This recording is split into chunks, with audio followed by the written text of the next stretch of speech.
Hello everyone. पिछली बार हम लोगों ने ओबेसिटी के बारे में पढ़ा था कि किस तरीके से ये हमें प्रभावित करती है, किस तरीके से हम ये जान सकते हैं कि किस ग्रेड की ओबेसिटी है और क्या क्या मेथड्स होते हैं ये सब जानने के, है ना। इन सब के बारे में हम लोगों ने पढ़ा था पिछली बार। और हम लोगों ने पढ़ा था कि अगर ओबेसिटी हो जाती है तो किस तरह के नुकसान हो सकते हैं हमारे शरीर को, और भी तरह की बीमारियाँ हो सकती हैं, है ना। तो इसके बारे में हम लोगों ने जाना था। आज हम लोग जानेंगे क्या क्या कारण होते हैं ओबेसिटी के और कौन कौन सी थ्योरी होती है ओबेसिटी की, जो शरीर में ओबेसिटी कैसे आती है, क्या उसका होता है, उसके बारे में हम लोग जानेंगे। और कैसी डाइट दी जाती है उसके बारे में हम लोग थोड़ा सा जानेंगे, ठीक है। तो सबसे पहले क्या क्या कारण होते हैं ओबेसिटी होने के या मोटापे के, क्या क्या कारण हो सकते हैं उसके बारे में हम लोग थोड़ा सा जानते हैं।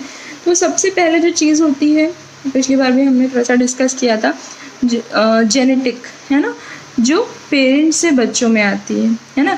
अगर ऐसे स्टडीज़ में भी देखा गया है कि अगर जो मदर और फादर है दोनों में ओबेसिटी पाई जा रही है तो वो कहीं ना कहीं बच्चे में आती है। जो फैट का डिस्ट्रीब्यूशन हमारी बॉडी में होता है ना, जो फैट का डिस्ट्रीब्यूशन होता है वो जीन के थ्रू हमारी बॉडी में आता है।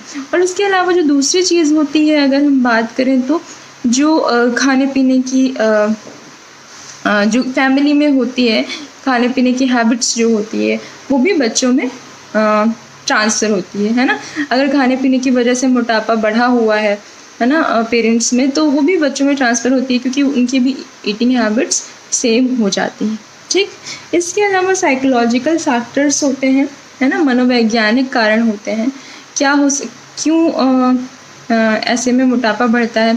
अब जो नॉर्मली हम देखा होगा, जैसे अगर कोई ओबीज़ है या जिसका वेट बढ़ा हुआ है, उन लोग की जो ईटिंग हैबिट्स होती है बहुत डिफरेंट होती है। जैसे नॉर्मली जब भूख लगती है तब हम खाते हैं, पर उन्हें वो क्या करते हैं, जब वो टेस्ट और अपीयरेंस मतलब देख के उनकी भूख बढ़ जाती है। ज़रूरी नहीं है कि उन्हें उस समय भूख लगी हुई है, लेकिन वो देख के ही उन्हें भूख लग जाती है। इसके अलावा कुछ लोग होते हैं जिनको जब चिंता होती है या डर लगता है या बहुत ज़्यादा दुखी हो जाते हैं तो खाने लगते हैं। तो ये सारे जो हैं ये मनोवैज्ञानिक कारण होते हैं जिसकी वजह से ओबेसिटी बढ़ती है। क्योंकि हमने पिछली क्लास में बताया था कि जब हम कोई चीज़ खाते हैं, है ना, कुछ ऐसी चीज़ें होती हैं जैसे चॉकलेट हो गया, और कुछ लोगों में मोस्टली सभी चीज़ों से होता है, उनमें एंडोर्फिन रिलीज़ होता है, जिससे अगर कोई टेंशन में है या बहुत चिंता में है तो हैप्पीनेस की फीलिंग आती है। इस वजह से वो लोग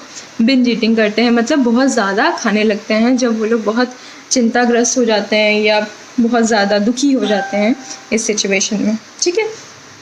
इसके अलावा बहुत सारे बिहेवियरल फैक्टर होते हैं, मतलब जो हमारा व्यवहार है वो एक तरीके से इस चीज़ को निर्धारित करता है मोटापे को। जैसे कि व्यवहार मतलब कि हम लोग बहुत, अगर लेज़ी किसी का बिहेवियर है ना, अगर कोई एक्टिव नहीं है, इनएक्टिव है ना। और आजकल तो जैसे टीवी है, फ़ोन है, इतनी ज़्यादा मशीनीकरण हो गया है, तो नॉर्मली अब पहले लोग पोछे से सफाई करते थे, अब वैक्यूम क्लीनर आ गया है ना। इसी तरीके से रिमोट से एसी चलता है, रिमोट से टीवी चलती है, तो बहुत ज़्यादा जो नॉर्मल एक्टिविटी थी वो भी कम हो गई है ना। तो ये कारण होता है मोटापा बढ़ने का, ठीक है। तो जो हमारी लाइफस्टाइल होती है वो कहीं ना कहीं वेट बढ़ने के लिए बहुत ज़्यादा ज़िम्मेदार होती है। अगर हम एनर्जी का इंटेक बहुत ज़्यादा ले रहे हैं, खा पी रहे हैं और फिज़िकल एक्टिविटी हमारी ज़ीरो है, ठीक है, तो फिर क्या होगा, हमारा वेट धीरे धीरे बढ़ने लगेगा।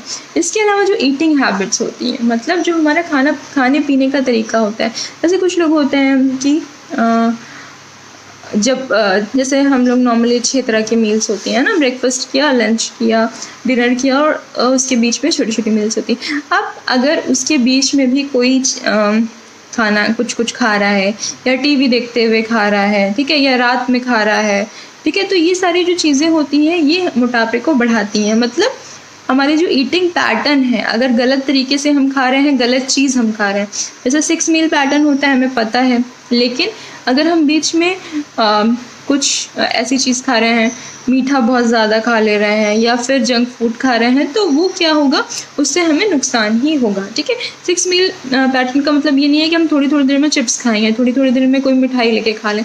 इसका मतलब है कि हम कोई फ्रूट खा सकते हैं, हम कोई जूस पी सकते हैं, मतलब ऐसी चीज़ जिससे हमें न्यूट्रिएंट मिले, एम्प्टी एनर्जी, सिर्फ एनर्जी ना मिले, है ना। तो ईटिंग हैबिट्स ऐसी होनी चाहिए।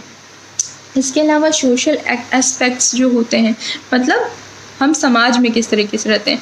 अब जैसे बहुत लोग क्या पार्टीज़ होती रहती हैं रोज़, या फिर बाहर खाना खाने का चलन होता है, तो उससे क्या होता है, अगर हम बाहर जाते हैं, कुछ ऐसी चीज़ खा रहे हैं, फ्राइड फूड खा रहे हैं, स्ट्रीट फूड खा रहे हैं, तो क्या होता है, मोटापा बढ़ने के चांसेस बहुत ज़्यादा रहते हैं। हम लोग गैदरिंग में हैं तो थोड़ा थोड़ा कुछ ऐसी चीज़ें खा जिससे मोटापा बढ़ने के चांसेस बढ़ जाते हैं। ठीक, अब कुछ फिजियोलॉजिकल फैक्टर्स होते हैं, मतलब शारीरिक कारण जो होते हैं, उसमें एक तो आता है हमारी आयु और लिंग। ठीक है, एज और सेक्स। ठीक, अब क्या होता है, जैसे छोटे बच्चों की जब ग्रोथ होती है, अभी हम लोग आगे बात करेंगे, तो उनमें नंबर्स ऑफ फैट सेल्स बढ़ते हैं, और उस टाइम पे कोई खाने पीने के लिए मना भी नहीं करता है, और मना नॉर्मली करना भी नहीं चाहिए।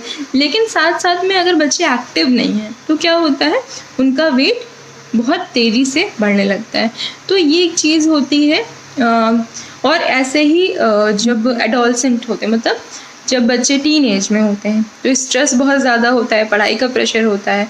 ठीक है, अगर उनमें डिप्रेशन आ रहा है या कुछ ऐसी चीज़ें, और वो बिंज ईटिंग कर रहे हैं, इस समय पीयर प्रेशर भी बहुत ज़्यादा होता है।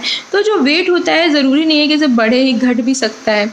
लड़कियों में ख़ास तौर पे होता है कि उन्हें अपना वेट कम करना है, इसलिए वो खाती ही नहीं है। ठीक है, वो एक तरह का डिसऑर्डर होता है, उसके बारे में एक अलग ही हम लोग का है, वो बाद में पढ़ेंगे।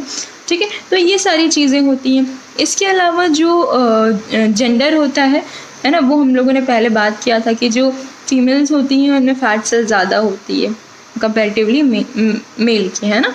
तो उनमें वेट बढ़ने का जो रिस्क होता है वो बहुत ज़्यादा होता है। ठीक, तो ये सारी चीज़ें हैं। इसके अलावा एंडोक्राइनल फैक्टर्स होते हैं, मतलब जो हमारे हार्मोनल फैक्टर होते हैं। पिछली बार भी हमने बात की थी कि जैसे मान लो किसी को थायराइड से रिलेटेड डिजीज़ है। ठीक है, तो क्या होता है, थायराइड जो ग्लैंड होती है, उससे जो हार्मोन्स निकलता है, वो हमारे मेटाबॉलिज्म को कंट्रोल करता है। अगर हमारा मेटाबॉलिज्म ठीक नहीं होता है, तो जो हमारा फूड है वो प्रॉपर, उससे वो एनर्जी नहीं गेन कर पाता है। तो क्या होता है, तो हमारा वेट या तो बहुत बढ़ने लगता है या तो बहुत घटने लगता है। ठीक है, तो ये डिपेंड करता है हमारे हार्मोन्स पे। इसके अलावा अगर किसी में अगर वो ग्लूकोज इंटॉलरेंट है, मतलब वो ग्लूकोज ठीक तरीके से सेल में नहीं पहुंच पा रही है ना, तो इस वजह से भी वेट घटने बढ़ने के चांसेस होते हैं। ऐसे ही ग्रोथ हार्मोन होता है, या फिर कॉर्टिसोल एक हार्मोन होता है। तो इस तरह के बहुत सारे हार्मोन्स होते हैं हमारे शरीर में, जो हमारे वेट के लिए जिम्मेदार होते हैं, वेट बढ़ने या वेट घटने के लिए। ठीक है, तो ये सारे कारण होते हैं ओबेसिटी के। अब इसके अलावा अब हम लोग देखेंगे कि कुछ थ्योरीज़ होती हैं। ठीक है, कुछ थ्योरीज़ होती हैं जो, तो दो तरह की थ्योरी होती है। ठीक है, एक होती है फैट सेल थ्योरी, एक होती है सेट पॉइंट थ्योरी।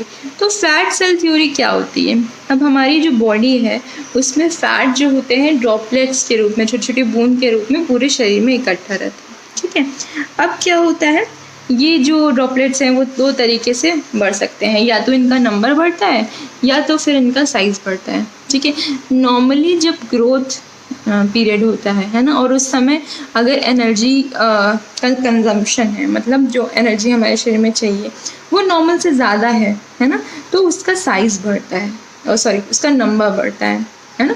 जो फैट सेल होती हैं उनका नंबर बहुत ज़्यादा बढ़ जाता है, और अगर वो फैट सेल का नंबर एक बार बहुत ज़्यादा बढ़ गया तो वो कम नहीं होता है, अगर वेट कम हो जाए तो भी। ठीक है, वो उतना ही रहता है। और दूसरी चीज़ जो होती है उसका साइज़ बढ़ता है।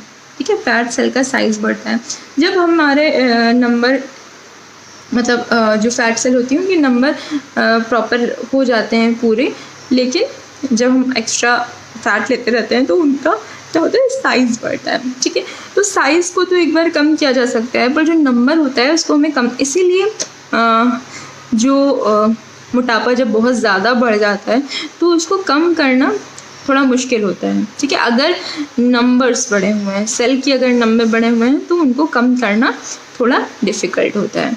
तो ये एक थ्योरी हो गई। दूसरी थ्योरी क्या होती है, सेट पॉइंट थ्योरी। उसके हिसाब से सभी लोग जो होते हैं उनका एक नॉर्मल आइडियल बॉडी वेट होता है जो बॉडी रेगुलेट करती है खुद से, ठीक है।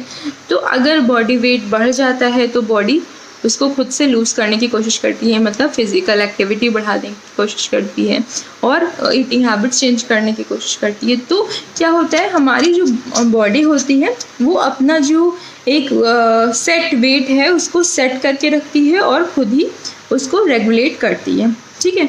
तो अब ये हो गया हमारा थ्योरी हो गई हमारी, और क्या क्या कारण होते हैं मोटापा बढ़ने के, वो हो गया। अब हम लोग थोड़ा सा पढ़ेंगे मैनेजमेंट के बारे में, बहुत ज़्यादा नहीं पर थोड़ा सा पढ़ेंगे, ठीक है।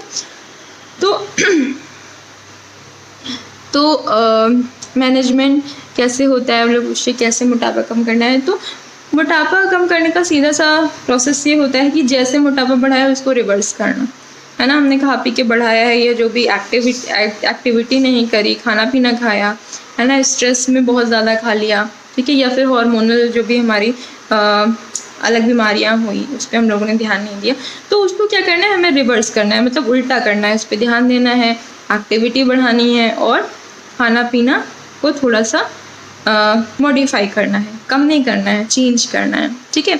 तो ये होता है। और इसके अलावा हाँ, तो अगर हम न्यूट्रिशनल मैनेजमेंट की बात करें तो जो मोटापे को कम करने का जो ऑब्जेक्टिव है हमारा, वो मोटापे को कम, एक्चुअली में वेट को कम करना नहीं है बल्कि वेट को मैनेज करना है, ठीक है। मतलब हमें कम नहीं करना है कि हम उसको बिल्कुल कुछ खाने ही नहीं दें कि तुम कमज़ोर हो जाओ, ठीक है। हमें क्या करना है, मैनेज करना है। ज़रूरी नहीं है कि आइडियल, मतलब जो आइडियल बॉडी वेट है उतना ही वो हो जाए, ठीक है। बस उसको उसका वेट कम करके इतना करना है कि उसकी ओवरऑल हेल्थ अच्छी रहे, ठीक। तो ये हमारा कह सकते हैं ऑब्जेक्टिव होना चाहिए। ऑब्जेक्टिव एक्चुअली में होना चाहिए कि जो वेट लॉस है उसको धीरे धीरे करना, ठीक है। उसका जो न्यूट्रिशनल स्टेटस है, जो पोषण स्थिति है उसकी, उसको बना के रखना, ठीक है। उसकी जो लाइफस्टाइल है उसका थोड़ा सा मॉडिफिकेशन करना, और साथ साथ में जो उसको वेट चाहिए, है ना, उसकी प्रॉपर हेल्थ के हिसाब से जितना वेट चाहिए उसको बना के रखना ज़रूरी है, ठीक। अब हम लोग अगर बात करें एनर्जी की कि कितनी एनर्जी चाहिए होती है प्रॉपर बॉडी वेट करने के लिए, तो अगर हमको किसी का वेट 1 kg कम करना है, ठीक है, तो जो नॉर्मल जितनी किलो कैलोरी वो ले रहा है उसका 1000 किलो कैलोरी हम कम करेंगे अगर उसको एक हफ्ते में 1 kg वेट कम करना है, और अगर ½ kg वेट कम करना है तो 500 किलो कैलोरी कम करेंगे, ठीक है। अब ये हम लोग कैसे कैलकुलेट करते हैं, जैसे हमें पता है कि 1 ग्राम फैट में 9 किलो कैलोरी होती है, ठीक है, लेकिन जो 1 ग्राम बॉडी फैट हमारे शरीर में स्टोर होता है उसमें 7.7 किलो कैलोरी होती है, ठीक है। तो क्या हुआ, अगर हम 500 ग्राम जो वेट है उसको कम अगर इंटू करें 7.7 में तो कितना हो जाएगा, 3850 किलो कैलोरी हो जाएगी, ठीक है। तो अगर हमें इतना वेट कम करना है तो क्या करना होगा, अगर एक हफ्ते में हमें ½ kg वेट कम करना है तो 500 किलो कैलोरी पर डे कम करनी पड़ेगी, ठीक है। इससे क्या होगा, हमारा ½ kg वेट एक हफ्ते में कम हो पाएगा, क्योंकि 7.7 जो हमारा स्टोर फैट है वो धीरे धीरे कम होगा, ठीक। तो अगर हम नॉर्मली बात करें कि कितनी प्रिस्क्राइब की जाती है डाइट, तो फीमेल को 1000 से 1200 किलो कैलोरी और मेल में 1500 से 1800 किलो कैलोरी डाइट प्रिस्क्राइब की जाती है अगर कोई ओबीस पेशेंट है। और बहुत तेज़ी से रिस्ट्रिक्ट नहीं करना है एनर्जी को कि बहुत ज़्यादा बिल्कुल ही बंद कर दिया जाए, तो इससे क्या होता है, भूख बहुत ज़्यादा लगती है और अगर हमने बंद कर दिया है तो उसको परेशानी हो सकती है ना, बहुत ज़्यादा वो एग्जॉस्टेड हो सकता है, वीकनेस आ सकती है। और इसके साथ साथ जो बहुत ही इम्पॉर्टेंट चीज़ है उसमें और भी पोषक तत्वों की डेफिशिएंसी हो सकती है, मतलब और भी पोषक तत्व उसके शरीर में कम हो सकते हैं अगर हमने बहुत तेज़ी से उसकी जो एनर्जी है वो कम कर दी, ठीक है। तो हमें यही करना है कि उसकी एनर्जी को धीरे धीरे कम करना है। नॉर्मली 500 किलो कैलोरी कम करेंगे, फिर धीरे धीरे 1000 किलो कैलोरी पे आ सकते हैं। अब अगर हमें इसे देखना है कि किस तरह का डाइट प्लान बनाया जाए, तो पहला जो हमने बताया कि 500 पहले कम करेंगे किलो कैलोरी और फिर 1000 किलो कैलोरी पर डे कम करते हुए जाएंगे। इसके अलावा जो दूसरे तरीके से हम कम कर सकते हैं वो उसकी एक्टिविटी के हिसाब से, ठीक है। अगर कोई सेडेंट्री मतलब कम क्रियाशील ओबीज है, ठीक है, तो उसको 20 से 25% पर बॉडी वेट किलो कैलोरी दी जाएगी। मतलब अगर कम क्रियाशील है कोई तो 20 और 25 इंटू उसका बॉडी वेट, 20 या 25 से गुणा करेंगे उसका बॉडी वेट। अगर उसका बॉडी वेट 90 kg है तो 90 से गुणा करके जितना आएगा उतनी उसको दी जाएगी। और अगर मॉडरेट है मतलब मध्यम क्रियाशील है तो 30 इंटू जो उसका बॉडी वेट है उतनी किलो कैलोरी दी जाएगी। अगर बहुत हैवी वर्कर है ना, तो उसको 35 से गुणा करके जो उसका बॉडी वेट है उतनी किलो कैलोरी दी जाएगी, ठीक। तो ये था आज हम लोगों ने थोड़ा सा जाना क्या कारण होते हैं, क्या थ्योरीज होती हैं, है ना, और किस तरीके से इसको मैनेज करना है। अभी हम लोग एनर्जी के बारे में पढ़ा है, आगे हम लोग और न्यूट्रिएंट्स के बारे में पढ़ेंगे कि और न्यूट्रिएंट्स को इस वेट मैनेजमेंट में किस तरह से यूज़ किया जाता है, ठीक है। तो अगर आपके कोई क्वेश्चन हो तो आप पूछ सकते हैं और आप अपने नोट्स भी एक बार अपने हिसाब से बना लीजिए, ठीक है। पहले देखते हैं आप कैसे बनाते हैं, फिर हम आपको नोट्स भी प्रोवाइड करेंगे, ठीक। Thank you.